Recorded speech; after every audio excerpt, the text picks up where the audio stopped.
Alright, last time we took a look at my Nalia Darnice. I was trying to figure out what to take out for one of these lads. So I needed another warrior in the deck. I took out some cards to up the number of rogues, warriors, and wizards to increase my chances of getting one, of hitting the party. So Nalia, what she does, you look at the top card of your library whenever you feel like it. She's in play? I'm bored. You guys are screwing around. I'm going to look at the top card of my library, just because I can. You may cast Cleric, Rogue, Warrior, and Wizard spells from the top of your library. Of course, normal spell time restrictions apply. Unless you can do it with Flash, you can only do it on your turn. Actually, I wonder how Nalia would work with a Lurin. Does the Lurin say from hand? I forget. I haven't read a Lurin for a while. But I think it's you just may cast. Being in combat on your turn, if you have a full party, if you have a cleric, a rogue, a warrior, and a wizard on the table, you get a +1/++ counter on every creature you control, and they get death touch element. Jeez, this deck is a lot of fun. It's kind of a puzzle. The puzzle is how quickly can I hit a full party? How can I have party members that are impactful in the game and do something? And sometimes in the last game, I was like, I just need a warrior. Please, deck, give me a warrior. Oh, here's a cleric. No, you stupid deck. I need a warrior. I have a cleric, a wizard, and a rogue. I need a damn warrior. Oh, here's another rogue. Oh, you stupid deck. So what I want to do is put another warrior in. I already put in another wizard. I put in Coffin Queen. I put another rogue. I put in Zentaran Bandit. He's not the best. He's not really what I wanted, but he's cheap. He only costs one and a black, so one colorless, one black. He's a 2/1. When he attacks, I can pay one life and get a treasure. So he does something, but it's not really what I wanted for the deck. I just needed another damn rogue for the deck. So he went in. Coffin Queen, oh, she's good. Coffin Queen's good. So the warrior. Alright, I was looking at these two. Species Specialist, 2 black. For 2/3 warrior, when he comes into play, choose a creature type. Whenever a creature of the chosen type dies, you may draw a card.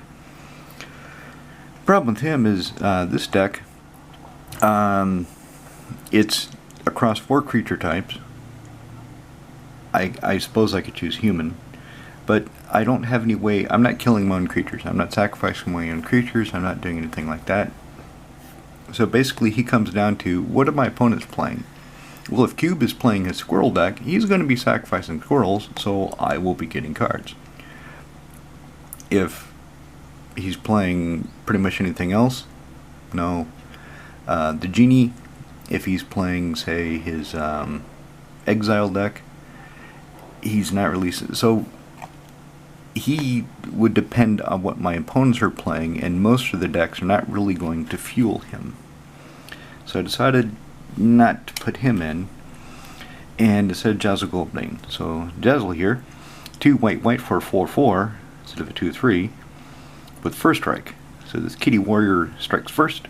I can spend 5, and attacking creatures I control get XX until in turn X the number attacked. So if I attack 4 creatures, if I've got 4 white and 6 colorless, 6 black, whatever, I can double it. I can give my creatures +8/+8, my attacking creatures. So he fits the deck. He fits the theme. He's not that cheap or not that expensive to cast. He comes down pretty good. So I decided to put him in. And I'm looking at one of these to take out. So Bygone Bishop, he's good in the deck because he's cheap. 2/3, he flies. The deck, I need flyers. I don't have that many. Whenever I cast a creature spell CMC 3 or less, I get a clue token. Well, there's a lot of creatures here with CMC 3 or less, so. Magar the Diplomat, 3 and a white for 2/4 lifelinker. He's a cleric. Whenever an opponent attacks with creatures, if 2 of those creatures are attacking me or planeswalkers, and I have no planeswalkers in this deck, none. So if 2 creatures are attacking me, I get a card. Whenever an opponent casts their second spell each turn, draw a card. So in the cycle, if I'm playing a 4-man game, if 2 out of the 3 play 2 spells in the turn. That's 2 cards. That's pretty good. That's not a bad value engine. In the lifelink, yeah, the deck needs lifelink. Blind Obedience. So this is more for control. 1 and a white with Extort. My opponent's artifacts and creatures coming into play tap. So artifacts, they come into play tap, they can't use them that turn. Typically the mana rocks. The creatures, since unless they have haste, it doesn't matter if they come into play tapped, except on the defense. So this should slow down my opponents from getting their defenses up, from having creatures that can block mine. Plus the Extort, because I need the lifelink. I need life because I've got black market connections, and if I'm paying 6 life in my pre-combat main to get a creature, get a card, and get a treasure token, it adds up real fast. Metastatic Evangel. 1 and a white. Whenever another non-token creature enters the battlefield under your control, proliferate. Well, if I have Mikaeus out, and he's got a counter on him, I could play another creature, put another counter on Mikaeus, tap him to put counters on my creatures. And the last game I did get Mikaeus out, and I saw just how good he is in the deck, and so, no, he's not coming out. There he is. Mikaeus Lunarch. So this guy is really good in this deck. Surprisingly good. I was really happy. But since these are clerics, and I have more clerics than any other creature type, and this is an enchantment, I did not want to take out mana rocks, rogues, warriors, or wizards to put another warrior in. That wouldn't make any sense. So I couldn't decide. I couldn't decide which of these to take out. And then I asked the Genie. And the Genie said, well, you know, Megara, he's more of a control creature. He doesn't really do anything in your deck because he just kind of sits there. He's not that great on attack. He's only 2/4. Yeah, you get a little bit of life, but for his mana cost and waiting around for your opponents to do things, he's not the... And the Genie plays a lot of control, so I trusted his opinion. And I put Jazzo Goldbane in the deck. So that is the replacement, and I'm making the substitution I'm making for Nalia.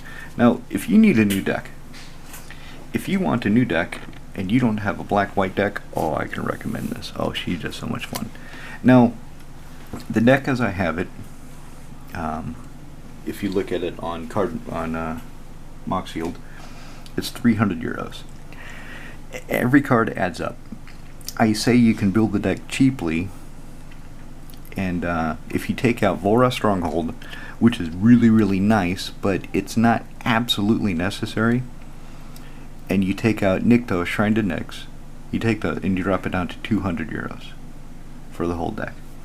Now, granted, I have a lot of foils that are not listed on my Moxfield deck list, because I don't like the way that Moxfield puts the foil layer over the image of the card. So if you look at this, you look at what I'm showing you, I mean, he's foil. If you look at my Moxfield deck list, I don't have him listed as foil because I don't like the way the card looks on the site. It's just my preference. But anyway, most of these cards are just cheap. They're not, I mean, 8.5 tails. Flat, non-foil. He's, what, €1? Nothing. Deathbringer Liege, you can get the Mystery Booster version. Vault of the Archangel, there's like, what, 6 different printings now? That's pretty cheap. Hers, he's worth nothing even in foil. So, in the deck, it's just, okay, yeah, he's about 10 euros. Even flat. I mean, this is not a foil copy. Since he's Divining Top, you don't need it. Scroll Rack might be better, but I had a top, and the reason I have top is so when I'm looking at the top of my card of my library, if I don't like it, I can top and look at the next 2 and hopefully put up something I can actually cast, something more interesting with Nalia. Lures to the Dream Den. After she got banned, her price just fucking tanked. Damn, down to nothing pretty much, even for the foil. But she's not a rogue, warrior, wizard, or cleric. But what she allows me to do is like this guy. Comes into play, everybody sacrifices a non-token creature. Well, I can sacrifice him, and then I can cast him with Loris, sacrifice him again, and everybody else has sacrificed 2 creatures, and I've sacrificed net 1, albeit twice. Seal of Cleansing. With Loris, I can destroy something, and then recast it with Loris. I've got it sitting on the table still. Cabal Coffers and Urborg Tubing Yawgmoth aren't completely necessary. You don't need those in the deck. Vindicate, it's kind of superseded. It's not as good as it used to be. If you put in Utter End, I believe that's what it's called, 2 black-white, exile target permanent, pay 3 life at instant speed. That's probably better. I just have this Vindicate. I have fond memories of the card ever since it first came out. So I run it. Yeah, there we go. You drop that and you drop 50 euros at the price of the deck. See, there's the Black Market Connections. Create a treasure token, lose 1 life. Draw a card, lose 2 life. Create a 3/2 colorless shapeshifter creature token, changeling. So increase your party connections and lose 3 life. Adds it real fast. The other key cards in the deck. So he's a lot of fun. So you can sacrifice him, make somebody pay more for an X spell. Of course, to be fair, you should announce it. You should announce what it does when it comes into play. And then if people forget and they don't think to look around the board when they cast some X spell, then that's on them. Unless they have the 3 mana to pay, then that's on you.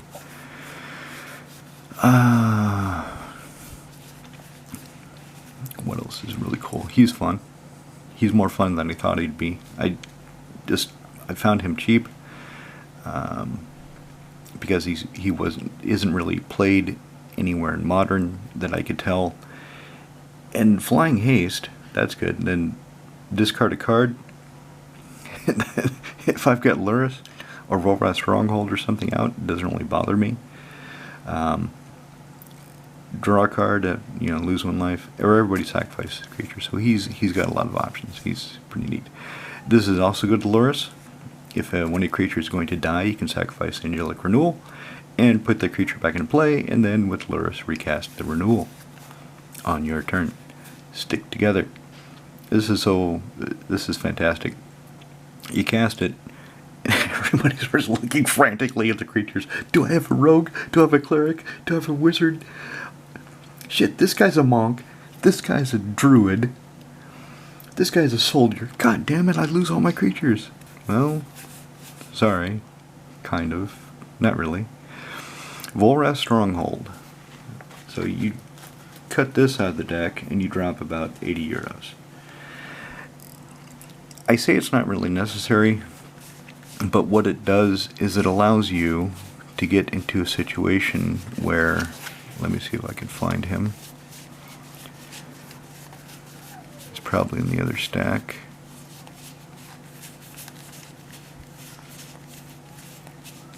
Yeah, he's in the other stack. So let me show you kind of the combo that pretty much won me the last game. So in the last game, I had Luris out, and I was recasting Selfless Spirit Luris. 1 in a white, 2/1 flyer. Sacrifice him. Just sacrifice him. And he doesn't have. If he's tapped, you can still sacrifice him. Creature control gain indestructible. So with Luris, I was recasting him. I think I recast him twice, and then somebody exiled Luris, and they thought that was the end of it. Well, then I got the Stronghold. So I would sacrifice him, put him back on top of my library at the Stronghold, cast him off the top of my library with Nalia Darnice, and my creatures just kept getting bigger, increasing in number, and eventually I won.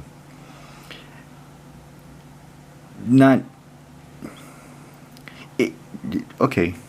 It's kind of fair. It is taking using old cards that not everybody has access to, but I've been playing for a long time, and I like playing with these old cards. So getting into this loop, and also they can't really, unless the Selfless Spirit is in my graveyard, and I cannot activate Vorra's Stronghold, they can't get rid of him. Because if they go to target him out of my graveyard, or go to exile my graveyard, okay, in response I will put target creature card from my graveyard on top of my library. If they, as Long Pete found out, he's a new player, so he's still learning the timings. So he wanted to pad the exile Selfless Spirit. Okay, in response I exile, or I sacrifice him, make all my creatures indestructible. He's like, doesn't he get exiled? No, because you target him. In response, I sacrifice him, and then your spell just does nothing. It fizzles. Oh, okay, that's how it works? Yep, that's how it works, Pete. Sorry. So, this deck has a lot of options, a lot of synergy, a lot of choices, and I love it. Let's get to the next change I'm going to make. This is an easier change. This is Nekandar the Mind Razor. Oh, look, there's the card I'm going to change right there. So what happened is I lost a Rule 0 debate because 2 black. Choose one.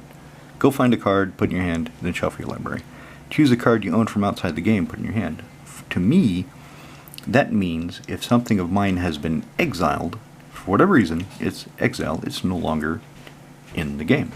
It is outside the game, right? So I should be able to get back my Echo of Eons, my Time Spiral, that sort of thing. I should be able to get it back with Mastermind's Acquisition. Well, the lads didn't agree. And to be fair, Gatherer supports them. And they didn't want to bend the rules.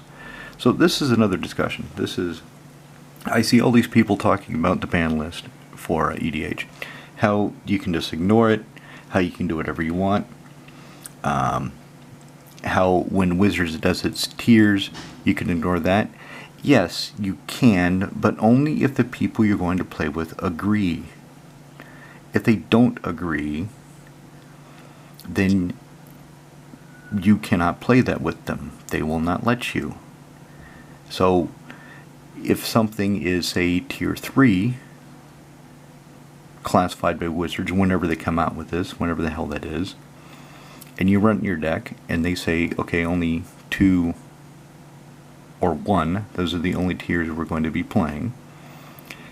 If that card comes up, they're going to be mad at you. No matter what your deck is like. If you do not tell them beforehand, and they did not accept it, you can't play that. It's just not going to work. So, you can talk all you want about ignoring the ban list, about having your own rules, having your own house rules. It only works if the group you're playing in accepts it. So let's get that out of the way. So this has to come out because I lost that Rule 0 debate. They will not let me do that. Well, okay, fair enough. So I'm putting in Hibernation. Put in a Hibernation in Brago as a lark. I had an extra one. I needed another card to kind of fill up Brago. I'm like, let's put this Hibernation in here and see how it works. Oh, fuck, did it work. Holy shit. Here's a game where, and I talked about this before if you listen to my previous video about the Brago rebuild. Big Jimmy was playing some kind of green-black token deck. I wasn't really sure what his theme was other than just value creatures.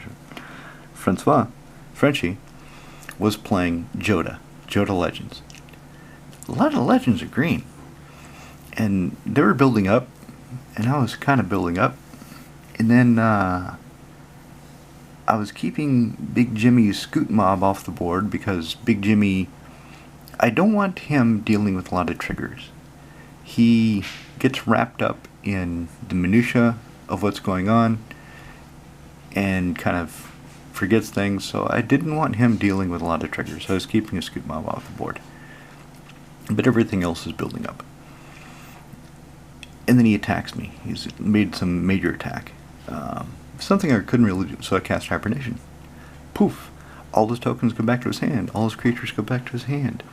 And then Francois, all but 2 of his creatures went back to his hand because they were all had green in their color identity. So at instant speed for 3 mana, poof, I completely wrecked Big Jimmy's board, and I crippled Frenchie, and then I won the game. So what I'm going to do is put a hibernation in Nekazar, because he doesn't have any green, and it's the same concept. So a lot of green is a very key so when you're playing Commander, certain colors you see a lot of. Red, and it could be only my experience, red seems to be only a support color, a tertiary color. Nobody I play with, except the Genie, has a mono red commander deck, and his is Directy, so it's artifacts. It's red artifacts.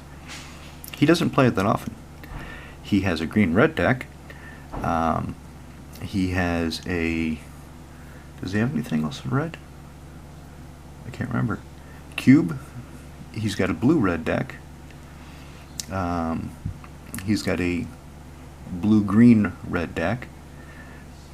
But the blue-red is pretty balanced. The blue-green-red is Tyranids. So red is kind of a support color there too. Long Pete, he only plays Esper Knights. Let's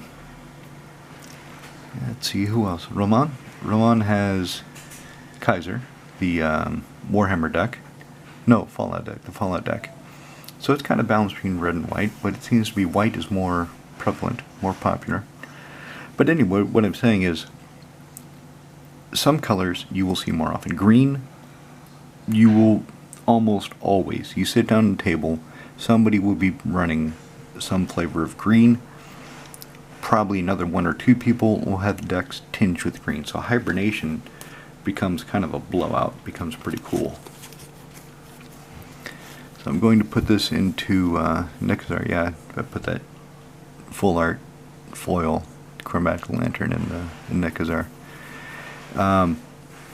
This card, it saved my ass. There was one game where I just kept hiding behind my carpet. Okay, you attack me, shoot, I fly up in the air. You can't touch me no more. And meanwhile, Nekazar is doing his thing and punching everybody in the head whenever they draw cards. So, it's not a great card, Alabar's Carpet, by any means. It's an old card from Legends that nobody really remembers anymore, but it's cool, it's nice. Anyway, those are today's changes. Let me get this posted and see if I get more traction, because it appears none of you like my box opening videos.